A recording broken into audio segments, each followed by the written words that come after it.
en otros asuntos, porque se ha aprobado el reglamento de autos colectivos que entre parte de sus normas se señala que autos con más de 15 años podrán seguir operando. Estas son las cosas que profundamente molestan a quienes esperan del Ministerio de Transportes y Comunicaciones y de otras instancias una forma seria de llevarse, pensando en la vida, pensando en cuidar a las personas antes que en los intereses de grupos. Y la conversación que vamos a tener ahora con Alfonso Flores, presidente de la Fundación Transitemos, además se enmarca en dos noticias muy recientes. Hay un choque de colectivos que hace algunos meses atrás dejó 5 muertos en Arequipa.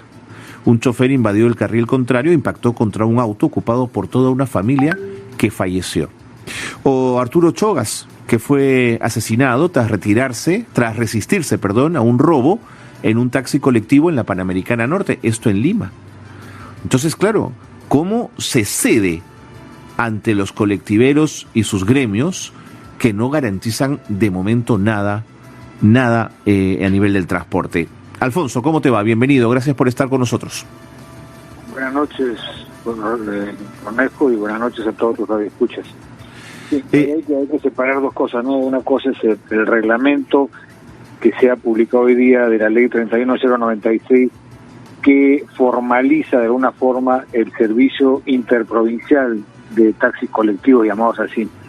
Y otra cosa es la prórroga por hasta la antigüedad de los taxis en general. Eso no tiene nada que ver con el reglamento de la ley que se ha publicado esta noche. Estupendo, Alfonso. Qué bueno que me lo aclares. Vamos entonces a revisar el reglamento, si me lo permites. ¿Qué tiene de bueno, qué tiene de malo?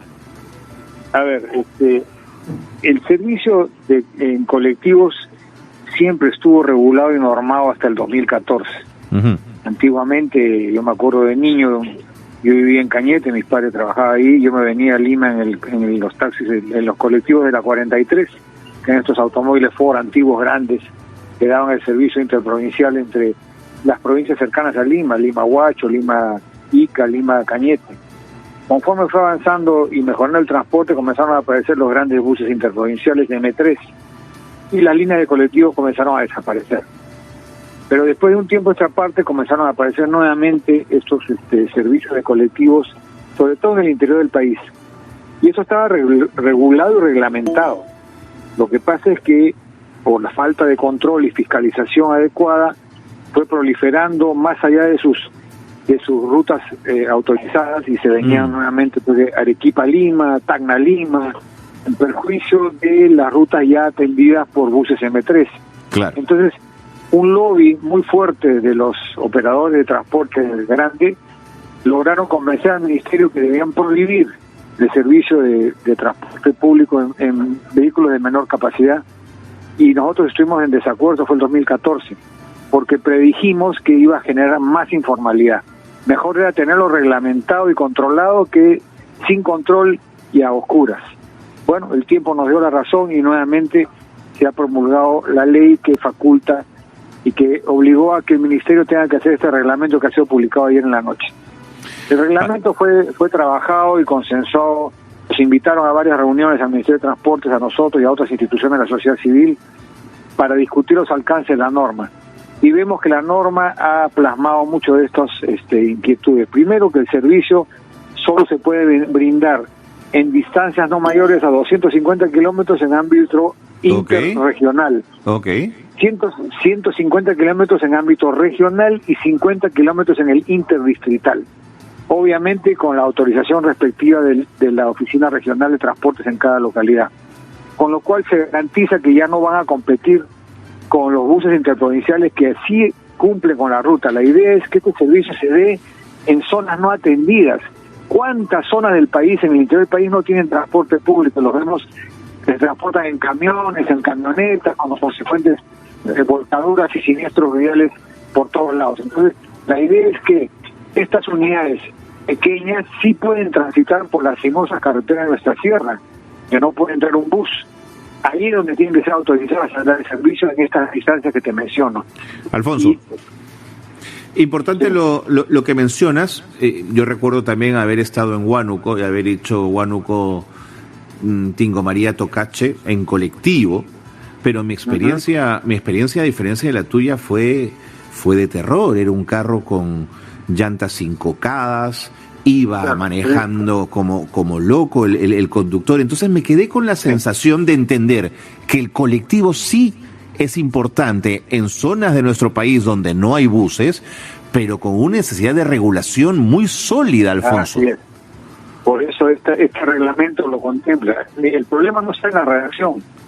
El Perú es un país que tiene más normas que los países más avanzados del mundo. Tenemos leyes fabulosas, tenemos reglamentos fabulosos. Lo que no tenemos es quién hace que se cumpla, quién fiscaliza que se cumpla lo que está escrito en el papel. Este reglamento publicado anoche tipifica muy bien qué tipo de vehículos, qué condiciones deben tener, GPS, cinturón de seguridad, cilindrada, etcétera, etcétera. Y dice también el reglamento que deben pasar una previa inspección técnica. ¿A dónde? Por favor, si las revisiones técnicas en el Perú no funcionan, las compras. Entonces el problema no está en el reglamento en sí. El problema está en que, ok, perfecto, y ahora ¿quién se va a encargar de hacer cumplirlo?